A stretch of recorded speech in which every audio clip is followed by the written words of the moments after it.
Saudara-saudara yang terkasih, pada hari ini kita berkumpul bersama untuk merenungkan sengsara Tuhan kita Yesus Kristus. Dengan mengenangkan kembali kesengsaraan Tuhan Yesus, kita ingin semakin menyadari betapa besarnya kasih Allah kepada kita.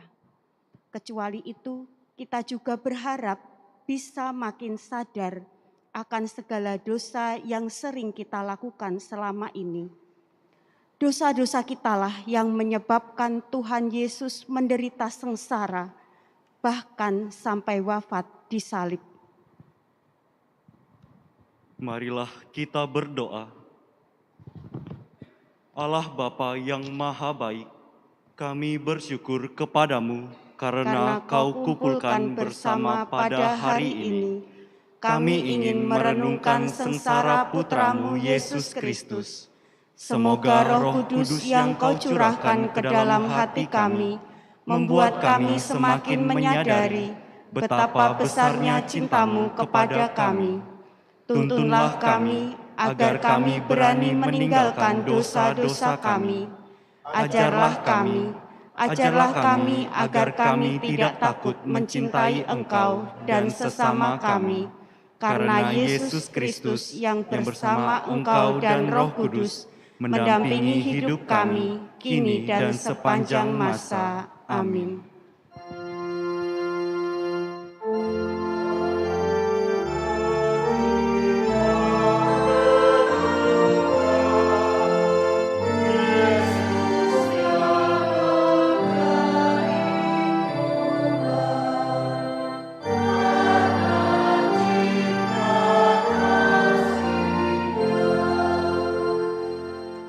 Perhentian pertama, Yesus dijatuhi hukuman mati. Kami bersujud di hadapan-Mu ya Tuhan dan bersyukur kepadamu. Sebab dengan salib suci-Mu, Engkau telah menebus dunia. Barabas yang jahat dibebaskan, sedangkan Yesus yang tidak berdosa justru dijatuhi hukuman mati oleh Pilatus. Yesus menerima hukuman ini bukan karena dia takut atau kalah. Yesus tahu bahwa inilah kehendak Bapanya demi keselamatan manusia. Tidak ada kebahagiaan tanpa pengorbanan. Bagi Yesus, yang penting adalah setia kepada Bapa. Perlakuan Pilatus yang tidak adil tidak menggoyahkan keyakinannya. Yesus yakin bahwa penderitaan yang harus ditanggung pasti tidak akan sia-sia. Bahkan inilah jalan satu-satunya untuk keselamatan manusia. Kita diajar untuk menomorsatukan kehendak Allah, kendati kesulitan dan penderitaan yang mesti kita tanggung. Namun, sering kita tergoda untuk bersikap seperti Pilatus, menomorsatukan kepentingan sendiri daripada kepentingan dan kehendak Allah. Kita sering lebih senang mengabaikan kehendak Allah daripada harus kehilangan gengsi, harta benda, kedudukan, pangkat, waktu, dan sebagainya. Marilah kita hening sejenak.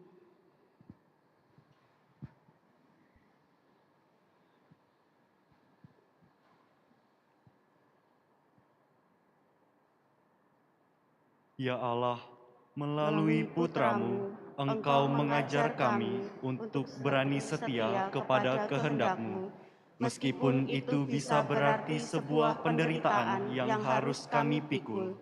Semoga kami tidak takut mengikuti Engkau, menjadi pembawa damai di tengah ketidakberesan dunia ini. Tuhan, kasihanilah kami. Ya Allah, kasihanilah kami orang yang berdosa ini.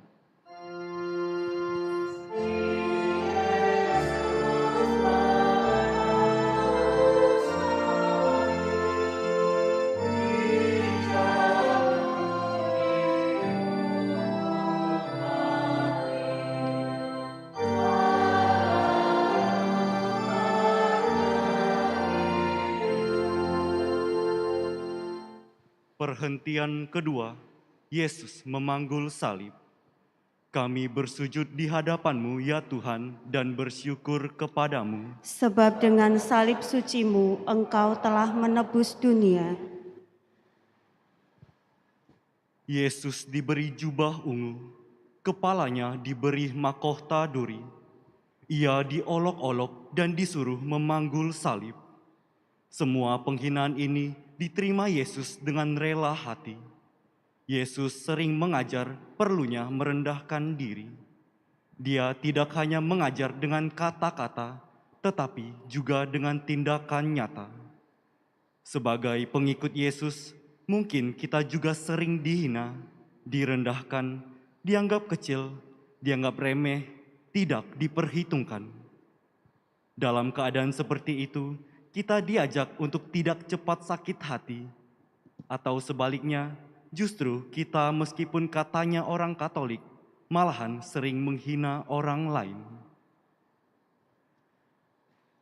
Marilah kita berdoa. Ya Allah Bapa yang Maha Baik, kami sering mudah sakit hati dan membalas dendam kalau diejek dan dihina oleh orang lain. Kami bahkan sering dengan mudah menghina sesama. Semoga teladan Putra-Mu ini membuat kami semakin rendah hati. Tuhan, kasihanilah kami. Ya Allah, kasihanilah kami orang yang berdosa ini.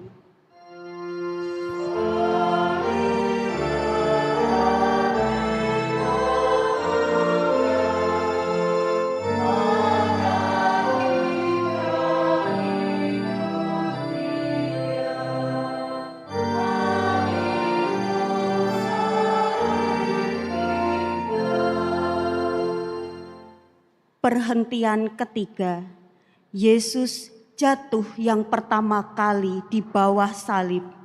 Kami bersujud di hadapan-Mu ya Tuhan dan bersyukur kepadamu. Sebab dengan salib suci-Mu, Engkau telah menebus dunia. Semalaman Yesus tidak tidur. Banyak darah keluar dari tubuhnya. Salib yang begitu berat harus dipanggulnya. Jalan Golgota menanjak dan tidak rata. Yesus jatuh tertindih salib. Tetapi yang lebih menyiksa Dia adalah dosa-dosa kita. Kita yang berdosa, tetapi Yesus yang menanggung akibatnya. Yesus menunjukkan kepada kita bagaimana wujudnya dosa dan bagaimana akibat dari dosa.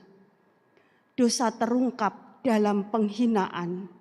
Dosa nyata dalam segala kegiatan yang menghancurkan kehidupan. Dan berjuang melawan dosa itu tidak gampang.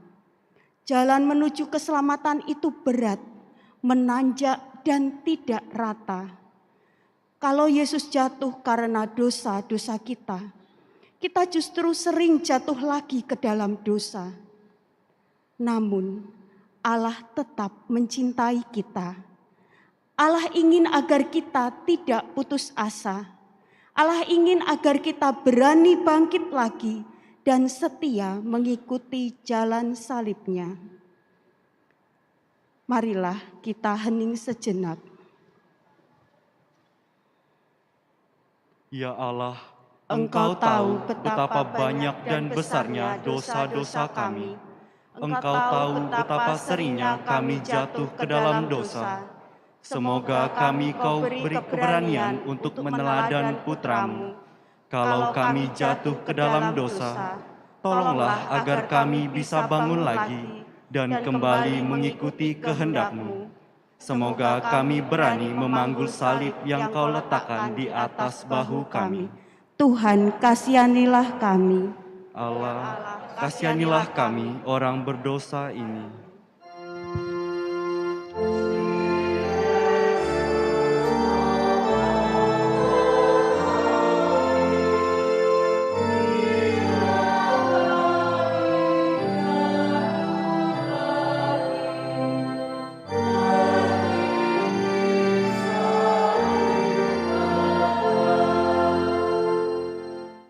Perhentian keempat, Yesus berjumpa dengan ibunya.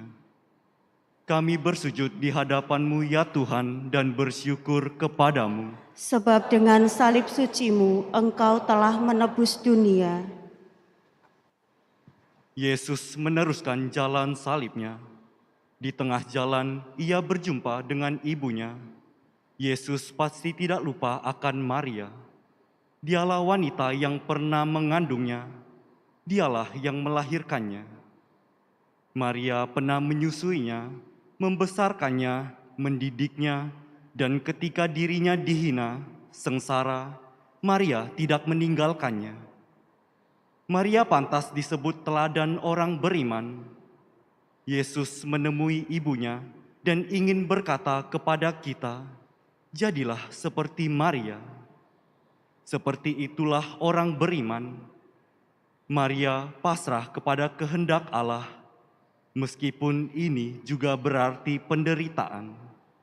Maria tidak takut bertemu dengan Yesus yang sedang dihina, disiksa. Di sekitar kita juga banyak orang hina, orang papa, orang menderita. Apakah kita juga berani menjadi sahabat mereka? Apa yang sudah kita perbuat untuk mereka? Marilah kita hening sejenak.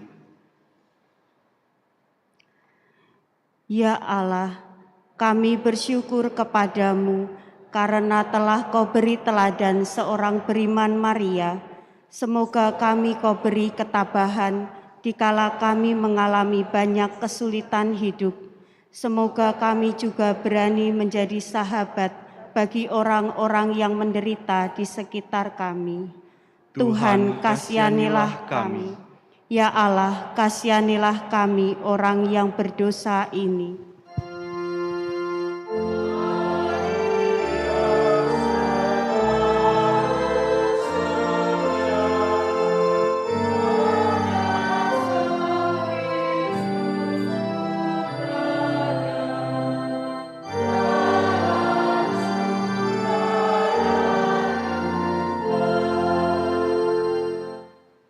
Perhentian kelima, Yesus ditolong Simon dari Kirene.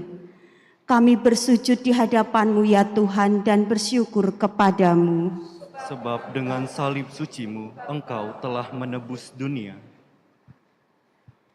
Yesus nampak begitu letih. Para serdadu tidak ingin bahwa Yesus mogok di tengah jalan. Mereka sudah punya rencana untuk menyiksa dan menyaksikan Yesus tersalib di Golgota. Kebetulan mereka melihat Simon dari Kirene sedang lewat. Simon lalu dipaksa untuk memanggul salib Yesus. Tanpa memberontak, Simon menaruh salib Yesus di pundaknya. Menolong meringankan beban penderitaan orang lain tentu termasuk perbuatan terpuji. Kalau Yesus rela memanggul salib, itu juga untuk meringankan beban kita. Yesus membiarkan Simon memanggul salibnya, pasti bukan karena Yesus tak kuat mengangkat salib. Tetapi karena Yesus berkenan dengan sikap Simon itu. Apalagi kalau dalam membantu orang lain, ini sungguh tanpa pamrih. Tidak terlalu sulit menemukan orang yang sedang menderita di sekeliling kita. Tetapi apa yang sudah kita perbuat untuk mereka? Kita mungkin justru sering tergolong orang yang kalau melihat orang lain menderita, malahan cepat pergi menyingkir. Yesus berkata, apapun yang kau lakukan terhadap saudaraku yang paling hina, itu kau lakukan untukku. Dan apa yang tidak kau buat untuk saudaraku yang paling hina, juga tidak kau buat untukku. Marilah kita hening sejenak. Ya Allah, Engkaulah yang menuntun Simon dari Kirene untuk bertemu dengan Yesus dan kemudian menolong Yesus yang memanggul salibnya. Melalui teladan Simon ini, Engkau ingin mengajar kami untuk saling membantu meringankan beban penderitaan orang lain. Semoga kami tidak takut menolong sesama kami yang sedang menderita, apapun resikonya. Tuhan, kasihanilah kami. Ya Allah, kasihanilah kami orang yang berdosa ini.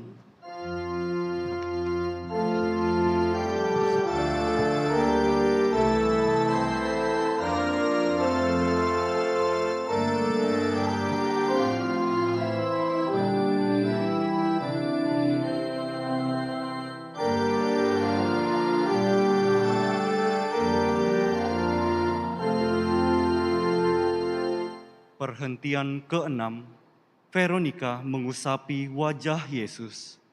Kami bersujud di hadapan-Mu ya Tuhan dan bersyukur kepadamu. Sebab dengan salib suci-Mu Engkau telah menebus dunia.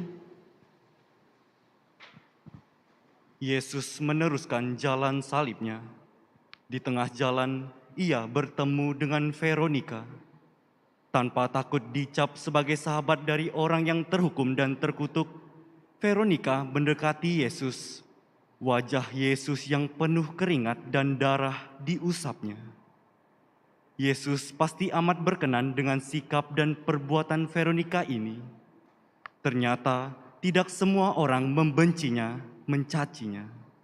Mungkin apa yang dilakukan Veronika ini memang kecil, sepele. Tetapi di balik tindakan remeh ini ada sikap yang terpuji, bela duka, memberi perhatian kepada orang yang sedang menderita.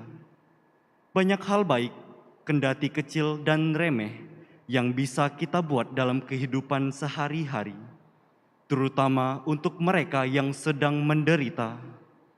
Namun kesempatan itu sering kita sia-siakan, atau mungkin kita takut memberi perhatian, bela duka untuk saudara-saudari yang sedang menderita di sekitar kita. Kita merasa tak punya waktu, tak punya dana untuk mereka, tetapi yang benar mungkin ini, kita tidak punya hati untuk mereka.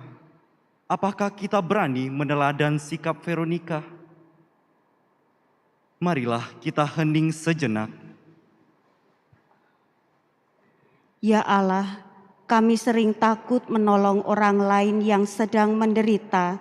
Semoga teladan Veronika ini membuat kami berani berbuat sesuatu, meskipun kecil dan sepele, untuk meringankan beban mereka yang sedang menderita. Tuhan, kasihanilah kami. Ya Allah, kasihanilah kami orang yang berdosa ini.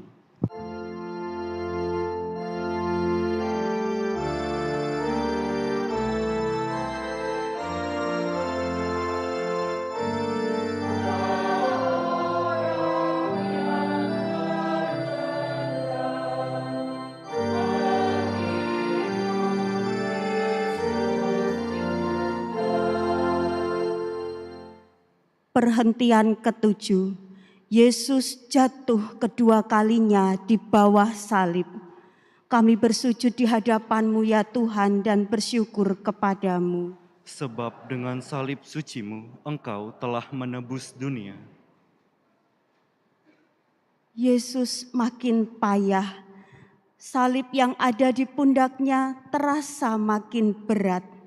Ia jatuh untuk kedua kalinya. Salib yang berat itu menindihnya. Pasti ini amat menyakitkan Yesus. Tetapi yang lebih menyakitkan Yesus tentulah dosa-dosa manusia, dosa-dosa kita. Allah memang begitu mencintai manusia. Manusia yang penuh dosa diampuninya. Tetapi manusia lebih sering jatuh lagi ke dalam dosa. Kitalah yang sebenarnya menjatuhkan Yesus. Ini terjadi misalnya ketika kita menjatuhkan nama baik orang lain, ketika kita menghancurkan masa depan orang lain, ketika kita menghancurkan kebahagiaan orang lain. Dengan menjatuhkan orang lain, kita sekali lagi membuat Yesus jatuh tersungkur, tertindih salibnya.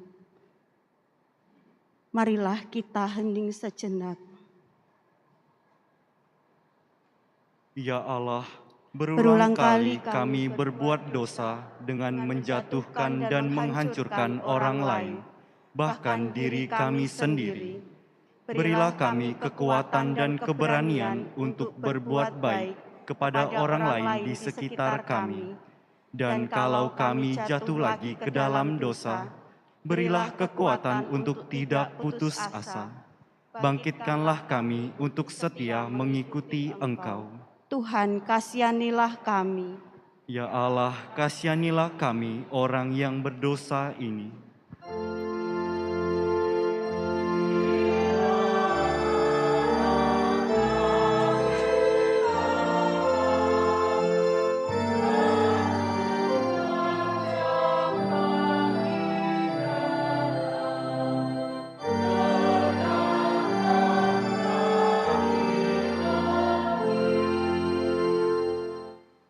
Perhentian ke-8, Yesus menasehati wanita-wanita yang menangis.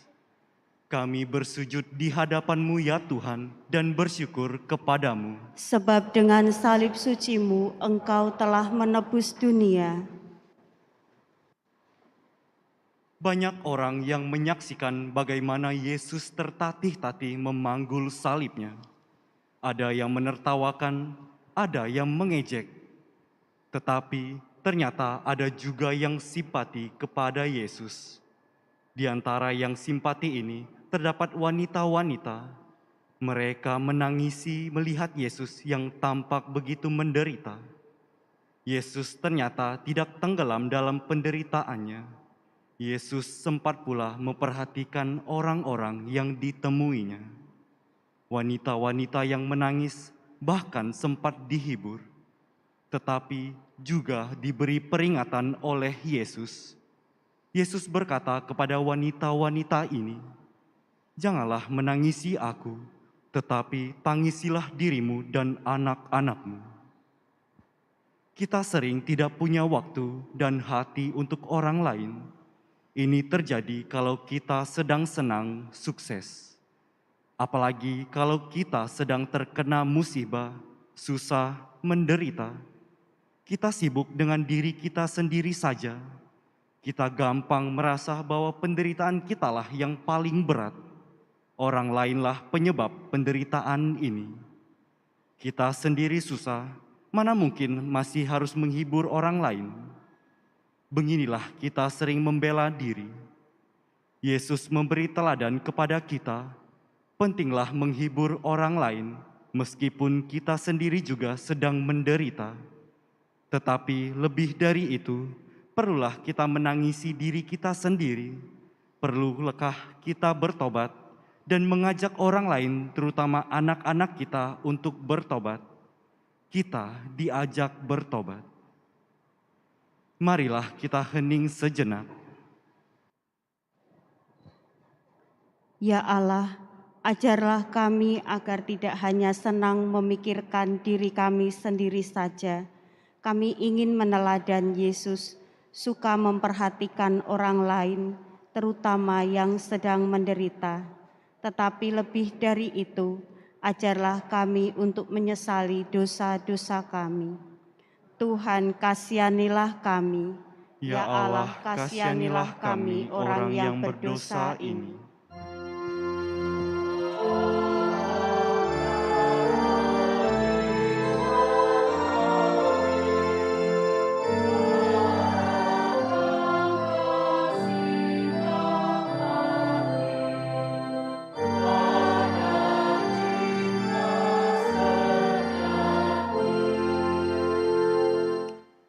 Perhentian ke-9.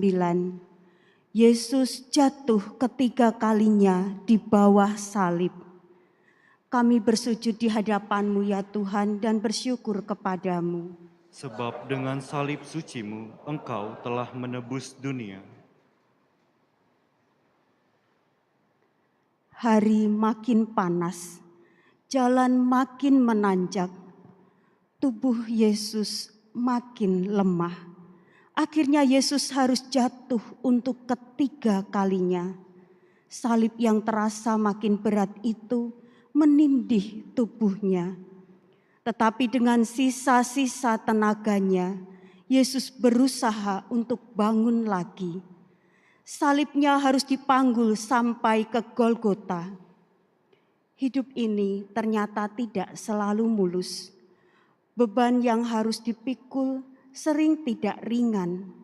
Ini yang sering membuat kita jatuh. Yang membuat beban Yesus makin berat, tentulah kalau kita sering jatuh lagi ke dalam dosa. Atau kalau kita sekali lagi menjatuhkan orang lain. Memberi beban terlalu berat pada orang lain. Tetapi Yesus mengajar kita untuk tidak putus asa. Kalau kita gagal, kita jatuh lagi ke dalam dosa, kita diminta untuk bangun lagi, ikut Yesus. Ikut Yesus memang berat. Marilah kita hening sejenak.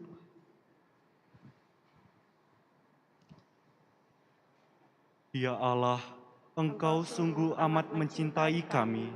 Engkau tentu mengerti bahwa kami memang sering gagal, sering jatuh lagi ke dalam dosa. Kami ingin bangun, ingin tetap setia kepadamu.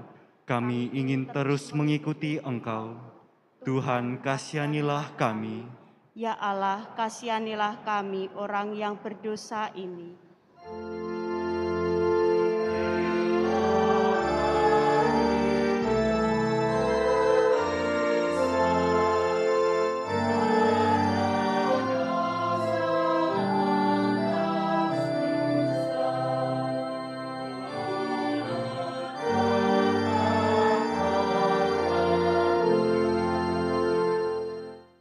Perhentian ke-10, pakaian Yesus ditanggalkan.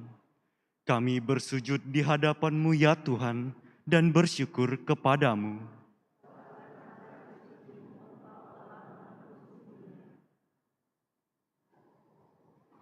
Para serdadu belum merasa puas menyiksa Yesus. Mereka ingin membuat Yesus malu. Pakaian Yesus mereka tanggalkan. Yesus ditelanjangi di depan banyak orang. Sikap para serdadu itu ternyata juga sering muncul dalam diri kita. Entah sudah berapa kali kita membuat orang lain malu. Kita sering merasa puas kalau bisa menelanjangi kesalahan orang lain di depan umum. Kalau ada orang lain yang berbuat salah, yang gagal, kita ceritakan hal itu kepada orang lain. Kita sering sadis, tak tahu malu. Marilah kita hening sejenak.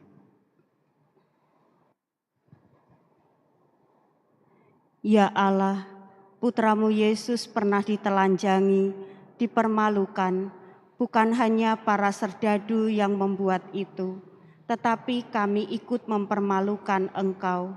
Itu terjadi ketika kami berdosa, ketika kami menelanjangi dan mempermalukan orang lain. Tuhan, kasihanilah kami. Ya Allah, kasihanilah kami orang yang berdosa ini.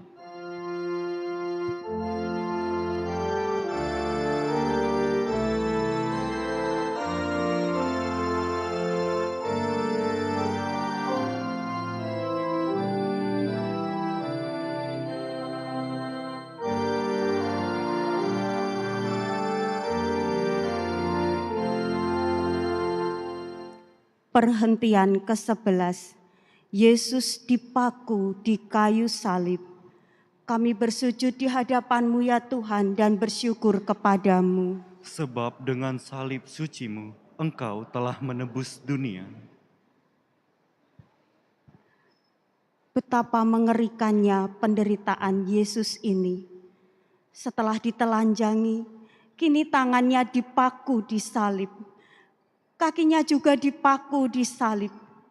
Derita ini makin terasa memedihkan karena Yesus tidak bersalah.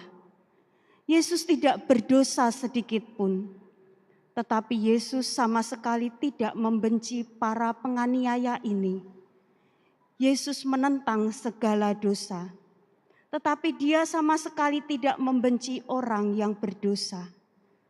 Para algojo yang menyalibnya justru didoakan. Bapa, ampunilah mereka, karena mereka tidak tahu apa yang mereka perbuat. Yesus memang mengajar kita untuk melawan segala bentuk kejahatan, segala jenis dosa. Namun kalau ada orang yang berdosa, kita diajar untuk tetap mencintainya. Kita diberi teladan untuk mencintai sesama, bahkan musuh kita. Kejahatan tidak akan bisa dikalahkan dengan kejahatan. Kejahatan hanya bisa dikalahkan oleh kebaikan. Tetapi kita ditanya, apakah kita juga sudah berbuat seperti Yesus ini? Marilah kita hening sejenak. Ya Allah, Putra-Mu Yesus mengajar kami untuk mencintai sesama, termasuk mereka yang membenci kami. Kami telah hafal dan mengerti perintah-Mu ini, tetapi kami sering gagal untuk melaksanakannya. Tuhan, kasihanilah kami. Ya Allah, kasihanilah kami orang yang berdosa ini.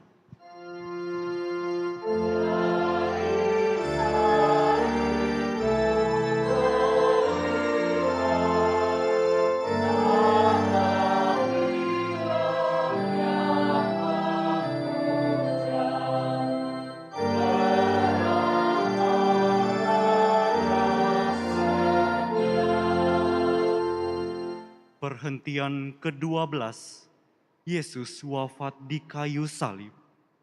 Kami bersujud di hadapan-Mu ya Tuhan dan bersyukur kepadamu. Sebab dengan salib suci-Mu Engkau telah menebus dunia. Udara begitu panas menyengat, tubuh Yesus makin melemah. Sudah 3 jam Yesus tergantung di salib. Akhirnya Yesus berseru dengan suara nyaring, "Ya Bapa, ke dalam tangan-Mu kuserahkan nyawaku." Yesus wafat.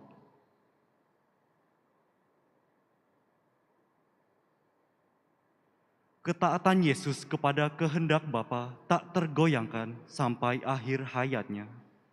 Ketaatan Yesus inilah yang menyelamatkan manusia, yang menyelamatkan kita. Ketaatan kepada kehendak Allah terang bukan perkara yang gampang. Lebih-lebih kalau kita sedang berada dalam keadaan lemah, dalam situasi sulit.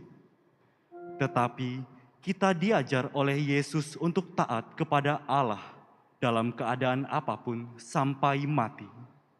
Yesus mengajar kita bahwa kematian bukanlah titik akhir hidup kita. Seperti bulir gandum, dia justru bisa menghasilkan buah berlimpah kalau mau jatuh ke tanah dan mati. Marilah sejenak kita bertanya, apakah kita juga selalu setia kepada Allah? Pernahkah kita mengingkari Allah? Marilah kita hening sejenak. Ya Allah, Putra-Mu Yesus taat mengikuti kehendak-Mu sampai wafat di salib. Kami pun ingin meneladan sikap Putra-Mu, tetapi kami sering gagal, kami sering mengingkari Engkau. Tuhan, kasihanilah kami. Ya Allah, kasihanilah kami orang yang berdosa ini.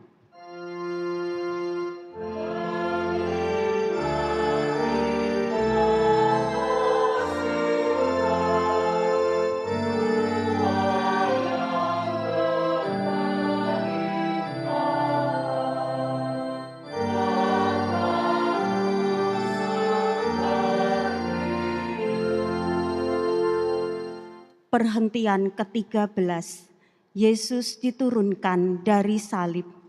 Kami bersujud di hadapan-Mu ya Tuhan dan bersyukur kepadamu. Sebab dengan salib suci-Mu, Engkau telah menebus dunia.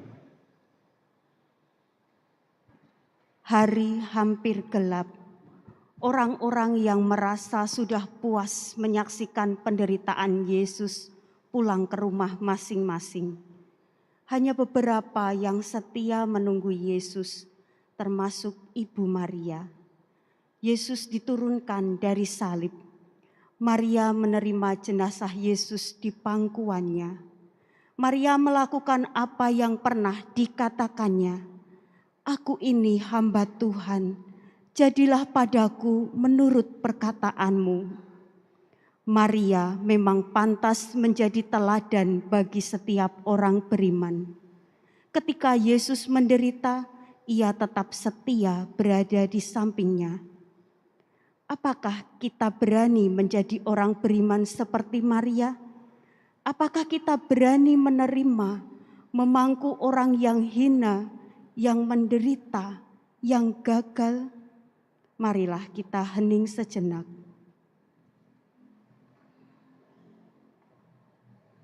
Ya Allah, kami bersyukur kepadamu karena telah Kau beri contoh nyata bagaimana mesti menjadi orang beriman. Kami ingin menjadi seperti Ibu Maria. Kami mohon Roh Kudus-Mu agar kami berani menjadi sahabat sejati bagi mereka yang sedang menderita. Memang kami sering lari menjauhi orang-orang yang mengalami kesulitan, yang hina, yang papa. Tuhan, kasihanilah kami. Ya Allah, kasihanilah kami orang yang berdosa ini.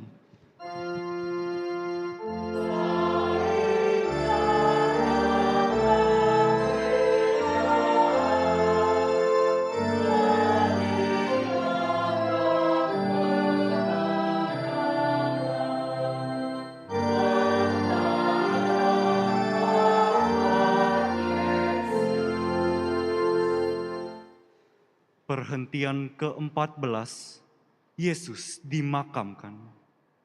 Kami bersujud di hadapan-Mu ya Tuhan dan bersyukur kepadamu. Sebab dengan salib suci-Mu Engkau telah menebus dunia. Yesus sungguh telah wafat. Ia lalu dikubur. Ia berada dalam kegelapan. Namun pada hari ketiga, Ia bangkit. Kematian bukanlah akhir hidup Yesus. Ia bangkit. Ini berarti bahwa dosa dan maut telah Ia kalahkan.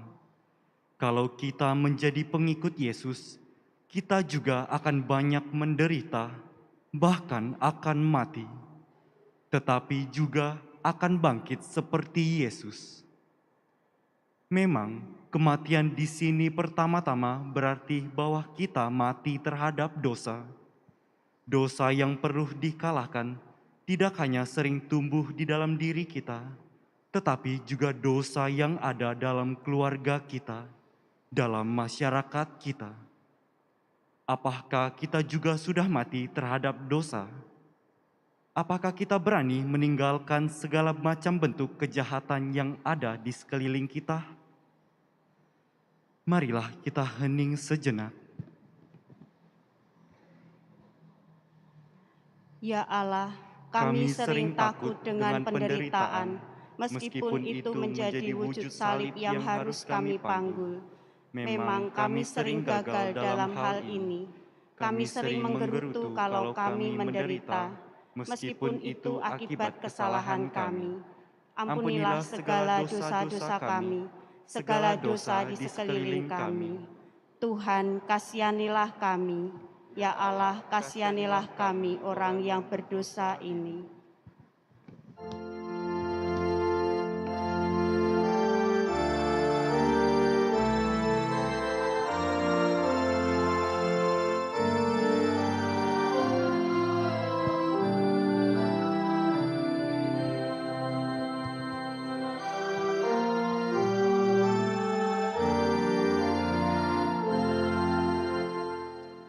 Saudara-saudari yang terkasih, kita baru saja mengikuti jalan salib Yesus. Kita diingatkan kembali betapa besarnya cinta Allah kepada umat-Nya. Namun manusia kita masing-masing sering kurang menanggapi cinta Allah itu sesuai dengan kehendak-Nya. Kita sering gagal dalam mencintai Allah dan sesama kita. Inilah dosa-dosa kita.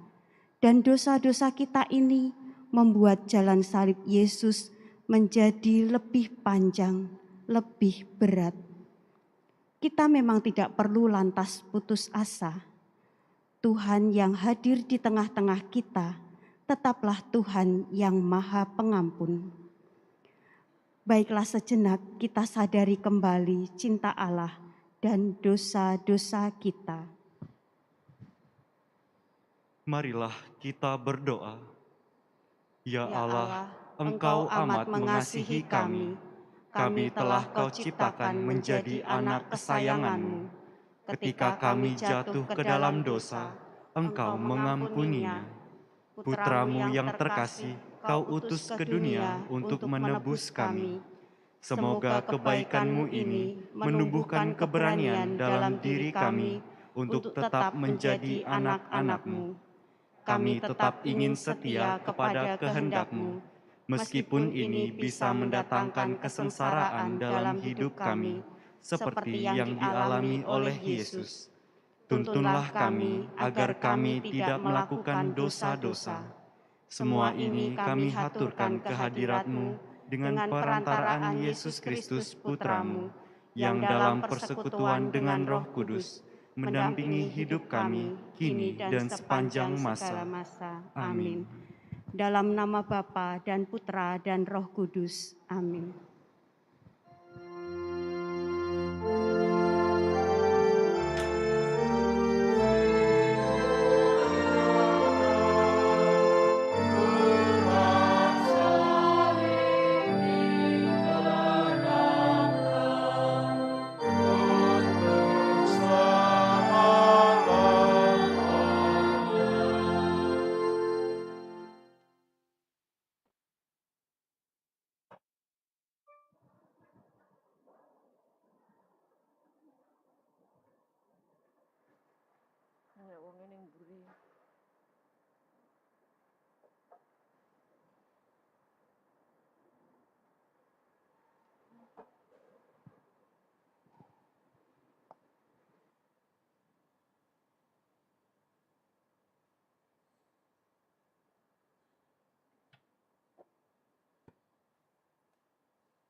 Bapak, Ibu, Saudara-saudariku, dalam misa sore hari ini, kita berdoa secara khusus mohon keselamatan kekal bagi Ibu Elizabeth Halimah Ten Sun Hua, untuk Bapak Yusuf Masidin, dan untuk Ibu Francisca Wahyuni Wijaya.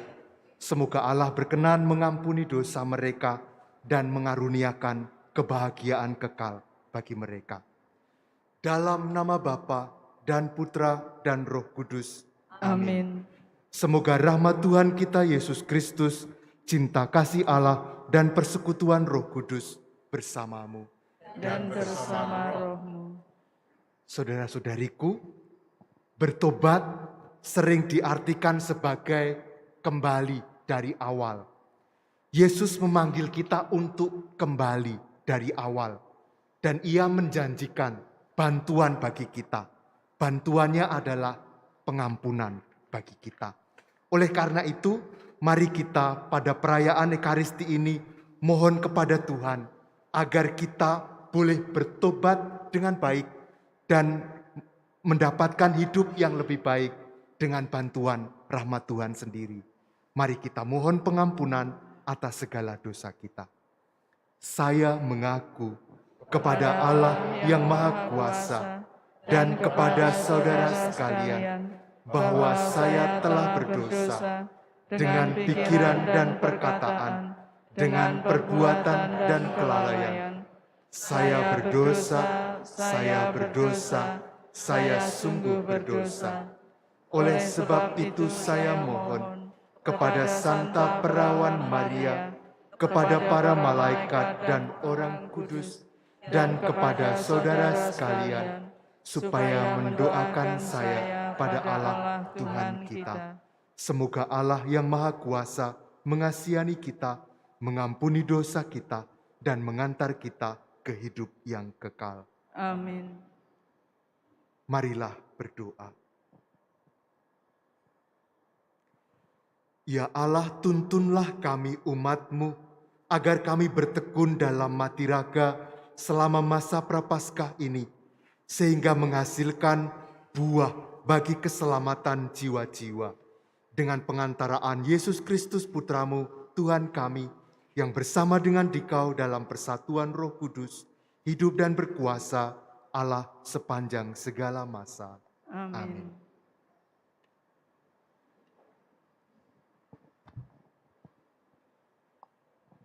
Pembacaan dari Nubuat Yehezkiel. Beginilah Tuhan Allah berfirman, jikalau orang fasik bertobat dari segala dosa yang dilakukannya dan berpegang kepada segala ketetapanku, serta melakukan keadilan dan kebenaran, ia pasti hidup. Ia tidak akan mati. Segala durhaka yang dibuatnya tidak akan diingat-ingat lagi. Ia akan hidup karena kebenaran yang dilakukannya. Adakah aku berkenan kepada kematian orang fasik? Firman Tuhan Allah. Bukankah kepada pertobatannya aku berkenan supaya ia hidup? Jikalau orang benar berbalik dari kebenarannya dan melakukan kecurangan, seperti segala kekejian yang dilakukan orang fasik, apakah ia akan hidup? Segala kebenaran yang dilakukan tidak akan diingat-ingat lagi. Ia harus mati karena ia berubah setia dan karena dosa yang dilakukannya. Tetapi kamu berkata, tindakan Tuhan tidak tepat. Dengarlah dulu, hai kaum Israel. Apakah tindakanku yang tidak tepat? Ataukah tindakanmu yang tidak tepat?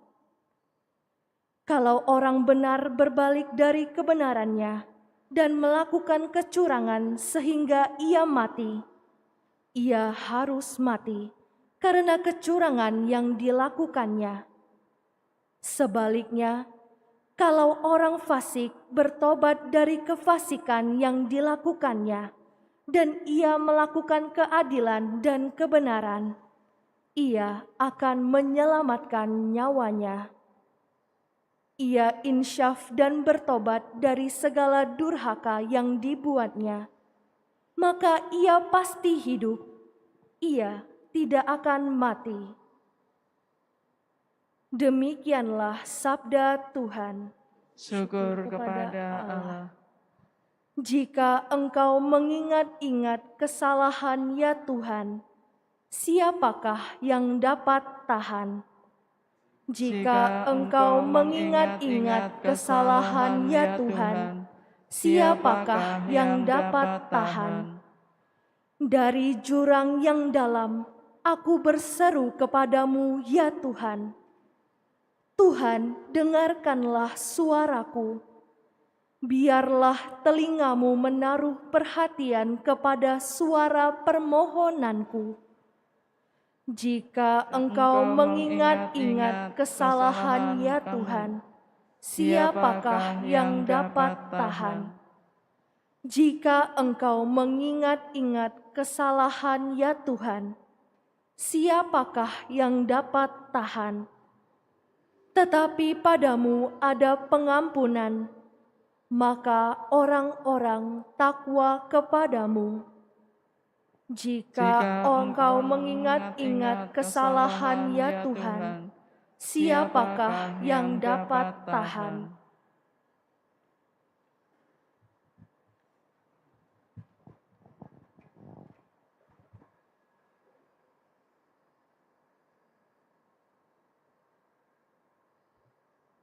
Terpujilah Kristus Tuhan, Raja mulia dan kekal. Terpujilah Kristus Tuhan, Raja mulia dan kekal. Buanglah daripadamu segala durhaka yang kamu buat terhadap aku, sabda Tuhan, dan perbaharuilah hati serta rohmu. Terpujilah Kristus Tuhan, Raja mulia dan kekal. Tuhan bersamamu Dan bersama rohmu. Inilah Injil suci menurut Matius. Dimuliakanlah Tuhan.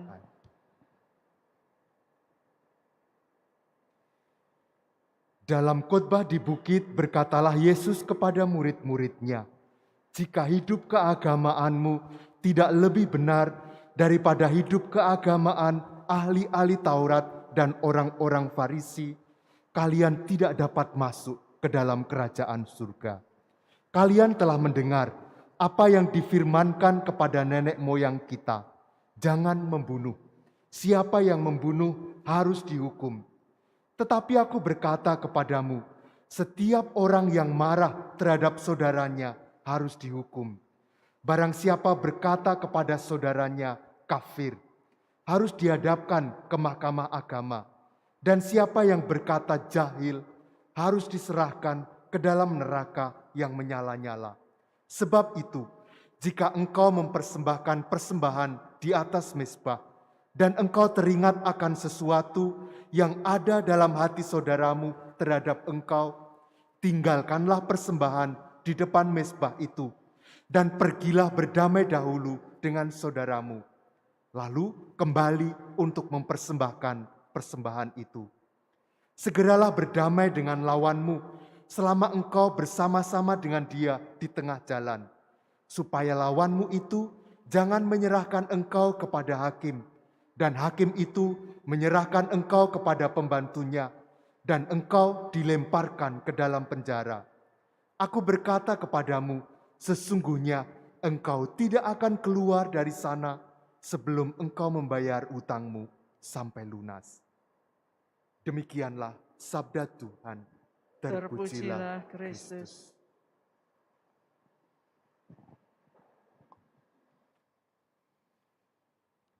Bapak, Ibu, saudara-saudariku, sabda yang kita dengar hari ini berbicara tentang kurban, tentang pertobatan atau perubahan. Penghalang terjadinya perubahan adalah ketidakyakinan sendiri bahwa kita bisa berubah, bahwa kita bisa menjadi lebih baik. Keraguan itu menjadi penghalang pertama bagi kita untuk bertobat. Nah, bacaan hari ini menunjukkan bahwa kita masih ada dalam perjalanan. Maka selagi masih ada dalam perjalanan, kita masih punya kesempatan, kita masih punya kemungkinan untuk berubah. Keinginan besar Tuhan bagi kita adalah melihat kita berubah, bertobat, menuju kepada kekudusan. Bagaimana caranya? Ada dua hal yang ditunjuk dalam bacaan hari ini. Yang pertama, Bapak Ibu Saudara-saudariku, suatu saat ada sebuah keluarga suami istri dengan dua anaknya siap makan malam. Tetapi dua anak itu rupanya diam-diaman, lagi musuhan. Maka si bapak mengatakan, kalian berdua kalau tidak berdamai tidak boleh ikut makan. Maka demi bisa ikut makan, mereka akhirnya agak kepaksa tapi saling mengampuni, saling meminta maaf. Sesudahnya mereka bisa ikut kebahagiaan bapak ibunya. Saudara-saudariku, kita semua adalah filius dan filia, putra dan putri dari Bapa yang sama. Maka kita tidak melakukan yang buruk kepada yang lain karena kita tahu bahwa kita adalah saudara. Seperti yang disebut di dalam bacaan Injil tadi. Kita adalah saudara. Maka kita mau berdamai satu sama lain agar kita boleh ikut ambil bagian di dalam kebahagiaan bersama Bapa kita.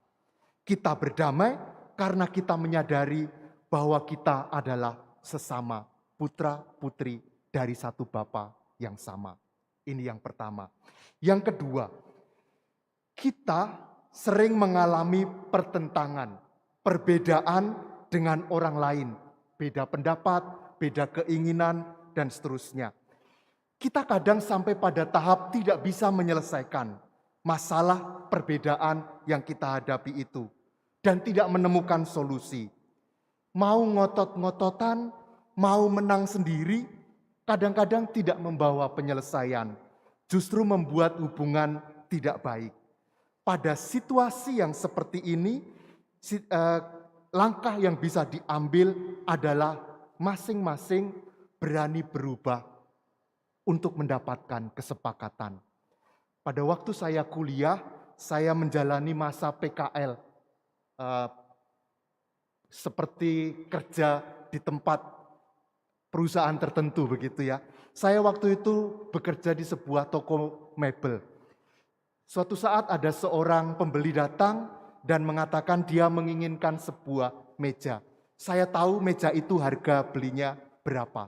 1 juta karena beberapa hari sebelumnya baru datang. Tapi si pemilik toko mengatakan, oh ini barang sudah agak lama, model lama. Sebenarnya harganya 1,7, tapi ya sudah karena ini agak lama, untukmu 1,5 enggak apa-apa, biar segera habis aja katanya. Tapi si pembeli mengatakan, aduh ini masih terlalu mahal ini, boleh turun enggak? Seperti biasa, pembeli ingin harga rendah, penjual ingin untung sebanyak-banyaknya. Dua-duanya punya keberbedaan. Akhirnya si penjual mengatakan, ya udah untukmu jadilah 1,4, enggak bisa turun lagi. Si pembeli akhirnya membayar dengan senang, merasa menang, bisa turun 300. Si penjual memenangkan si pembeli, walaupun sebenarnya dia juga menang 400.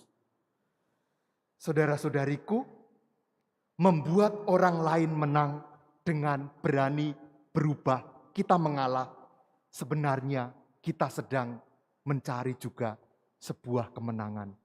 Pada saat kita berani merendah, mengalah, memenangkan yang lain, pada saat itu juga kita sebenarnya memenangkan. Saudara-saudariku, kita diundang untuk berani berubah, karena jalan itulah jalan yang membuat situasi kita lebih baik berdamai dengan yang lain, memenangkan yang lain, dan akhirnya kita pun memenangkan diri kita. Berkat Tuhan bagi kita semua. Amin.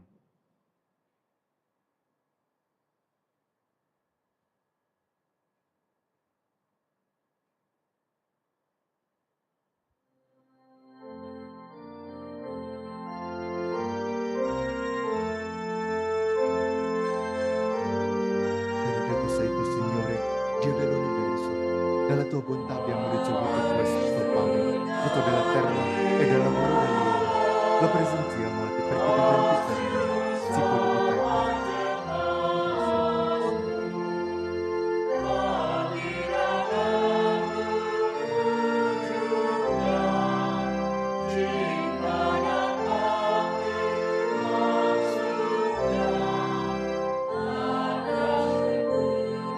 Benedetto sei tu, Signore, Dio dell'universo. Dalla tua bontà abbiamo ricevuto questo pane, frutto della vita e del lavoro dell'uomo. Lo presentiamo a te perché diventi per noi bevanda di salvezza. Benedetto lei sei tu, Signore.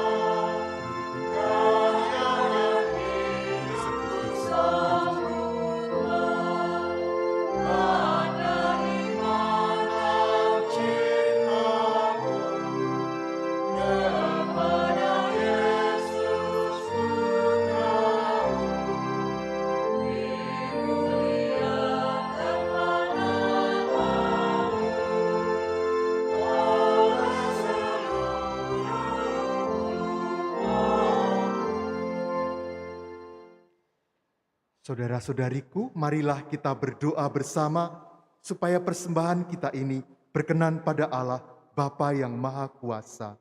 Semoga persembahan ini diterima demi kemuliaan Tuhan dan keselamatan kita, serta seluruh umat Allah yang kudus. Ya Allah, terimalah kurban persembahan ini, damaikanlah kami denganmu, dan pulihkanlah keselamatan kami, berkat kuasa dan rahmat-Mu, dengan pengantaraan Kristus, Tuhan kami. Amin. Amin. Tuhan bersamamu, Dan bersama rohmu, marilah mengarahkan hati kepada Tuhan. sudah kami arahkan. Marilah bersyukur kepada Tuhan Allah kita. Sudah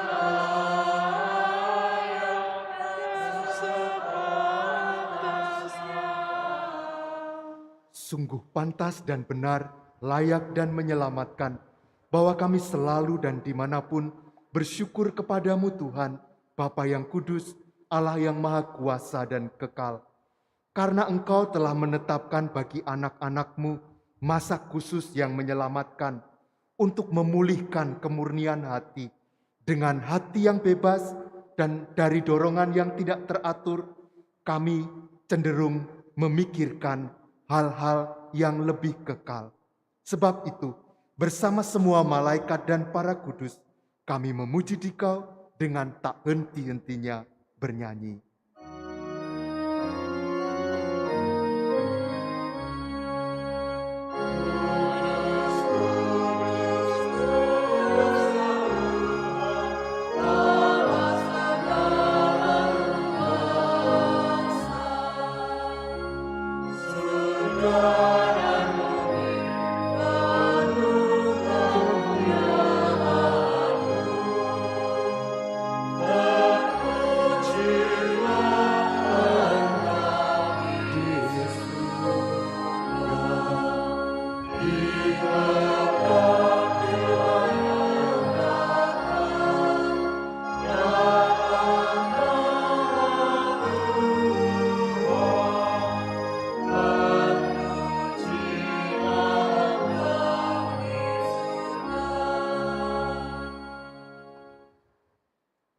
Sungguh kuduslah Engkau Tuhan, sumber segala kekudusan. Maka kami mohon, kuduskanlah persembahan ini dengan pencurahan roh-Mu, agar bagi kami menjadi tubuh dan darah Tuhan kami, Yesus Kristus.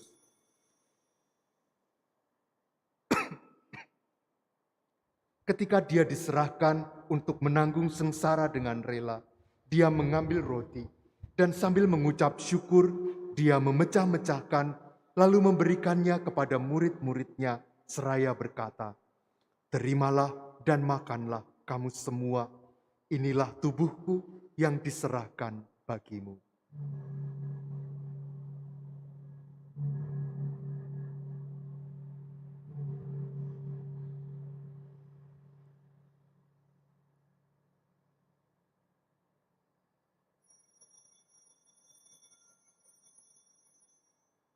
Demikian pula sesudah perjamuan, dia mengambil piala.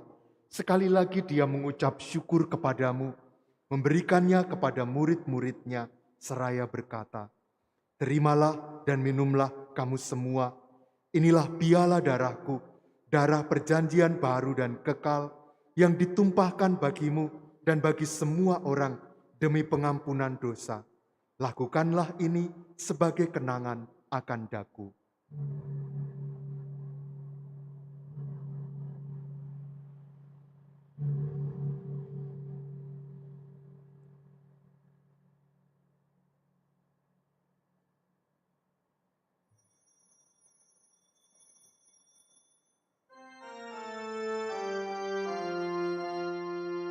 Agunglah misteri iman kita.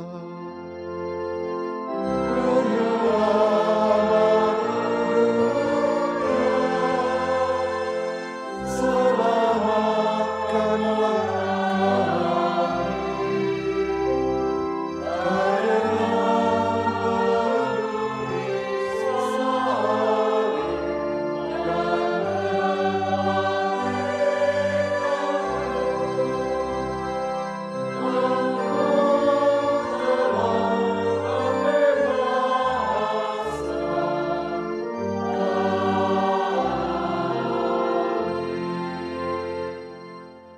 sambil mengenangkan wafat dan kebangkitan Kristus, kami mempersembahkan kepadamu Bapa, roti kehidupan dan piala keselamatan. Kami bersyukur sebab kami Engkau anggap layak menghadap Engkau dan berbakti kepadamu. Dan kami mohon, semoga kami yang menerima tubuh dan darah Kristus dihimpun menjadi satu umat oleh Roh Kudus. Ingatlah Tuhan akan gerejamu yang tersebar di seluruh bumi, agar Engkau menyempurnakannya dalam cinta kasih, dalam persatuan dengan Paus kami, Papa Suci Fransiskus, dan Uskup kami Yohanes, serta semua rohaniwan. Ingatlah juga akan saudara-saudari kami yang telah meninggal dengan harapan akan bangkit.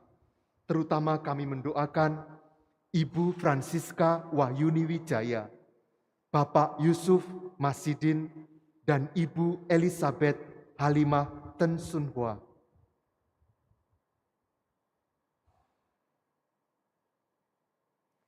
Kami juga berdoa untuk semua orang yang telah berpulang dalam kerahiman-Mu. Terimalah mereka dalam cahaya wajah-Mu.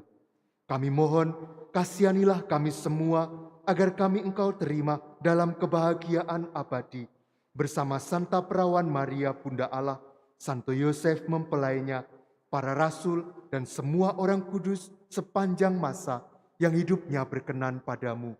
Semoga kami pun Engkau perkenankan, turut serta memuji dan memuliakan Dikau dengan pengantaraan Yesus Kristus, Putramu.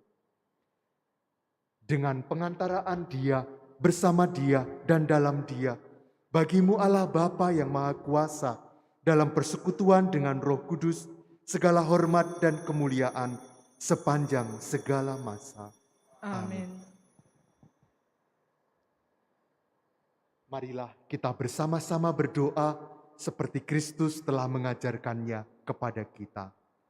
Bapa kami yang ada di surga, Dimuliakanlah namamu, datanglah kerajaanmu, jadilah kehendak-Mu di atas bumi seperti di dalam surga.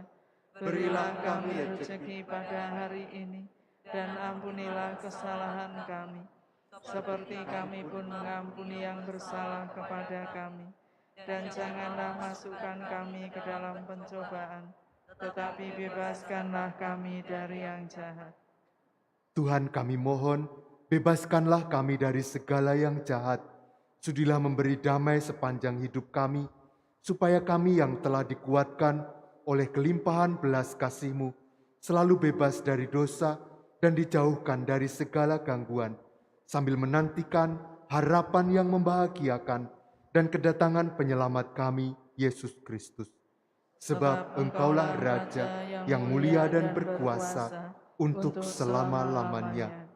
Tuhan Yesus Kristus, Engkau telah bersabda kepada para rasul-Mu, damai-Ku kutinggalkan bagimu, damai-Ku kuberikan kepadamu. Janganlah memperhitungkan dosa kami, tetapi perhatikanlah iman gereja-Mu, dan berilah kami damai dan kesatuan sesuai dengan kehendak-Mu, Engkau yang hidup dan meraja sepanjang segala masa. Amin. Semoga damai Tuhan selalu bersamamu. Dan bersama rohmu.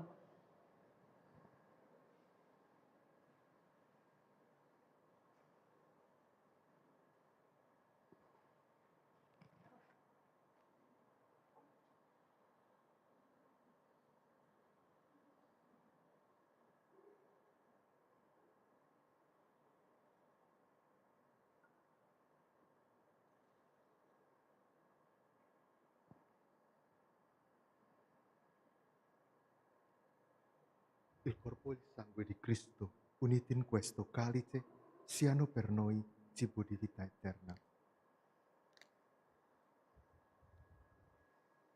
Anak domba Allah yang menghapus dosa dunia, kasihanilah kami.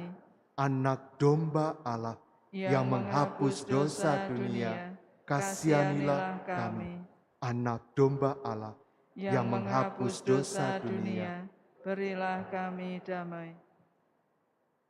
La comunione al tuo corpo, al tuo sangue, Signore Gesù Cristo, non diventi per me giudizio di condanna, ma per tua misericordia sia rimedio difesa dell'anima e del corpo. Saudara-saudariku, lihatlah anak domba Allah, lihatlah Dia yang menghapus dosa dunia. Berbahagialah kita semua yang diundang ke perjamuan anak domba. Tuhan, saya tidak pantas Engkau datang pada saya, tetapi bersabdalah saja, maka saya akan sembuh.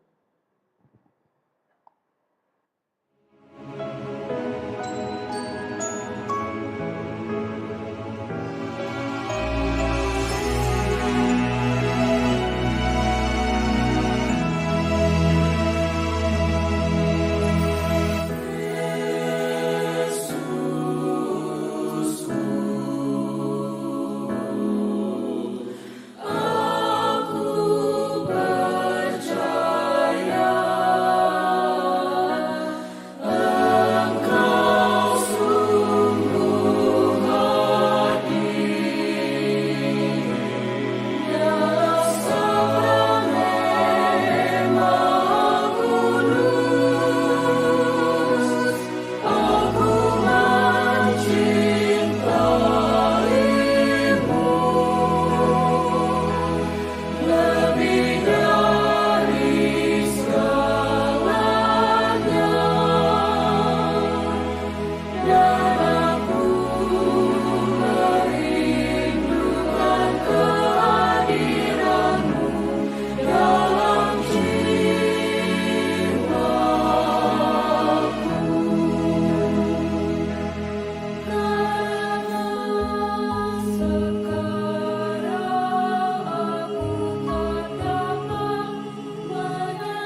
Ricevuto con la bocca, sia colto con purezza del nostro spirito.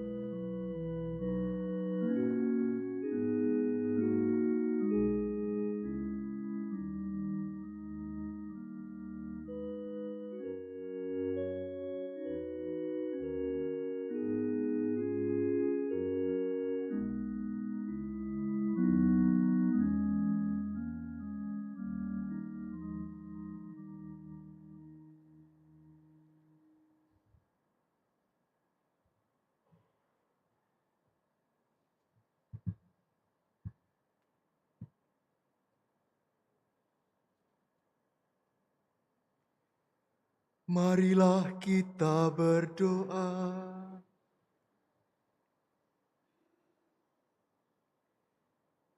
Allah Bapa yang mengasihi kami, semoga kesegaran yang kami terima melalui sakramen ini memperbaharui dan membersihkan kami dari cara hidup lama, serta mengantar kami kepada misteri keselamatan dengan pengantaraan Kristus Tuhan kami.